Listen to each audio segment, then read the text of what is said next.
4 حاجات تمنع المشاكل والخناق بين الزوجين في البيت. أول حاجة الصلاة والقرآن.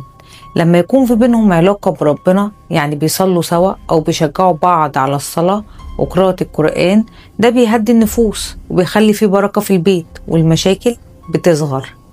2 إنهم ما يسيبوش بعض زعلانين، يعني أي مشكلة تحصل يحاولوا يخلصوها في نفس اليوم. مفيش حاجة تستاهل إنها تستنى لتاني يوم، لأن الزعل اللي بيبات بيكبر وبيعمل فجوة. 3 حاجة الكلام بصراحة واحترام، يعني يتكلموا مع بعض بهدوء ومن غير ما يعلوا صوتهم، وكل واحد يدي فرصة للتاني يشرح وجهة نظره.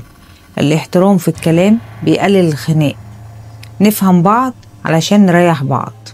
4 حاجة وأهم حاجة وآخر حاجة، لو حد من الطرفين بدأ بالصلح الطرف التاني ما يصدهوش.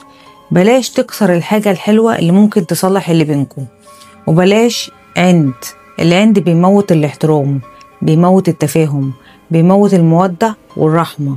وخليكم فاكرين دايما ان ربنا سبحانه وتعالى قال وجعل بينكم مودة ورحمة، صدق الله العظيم. لو ال4 حاجات دول بقوا عادة يومية، فعلا البيت هيبقى أهدى بكتير، والمشاكل هتبقى أخف، وهنبقى أنضج في التعامل، وهتربوا أولادكم تربية سليمة. لو الفيديو لمسكم دعموني بلايك.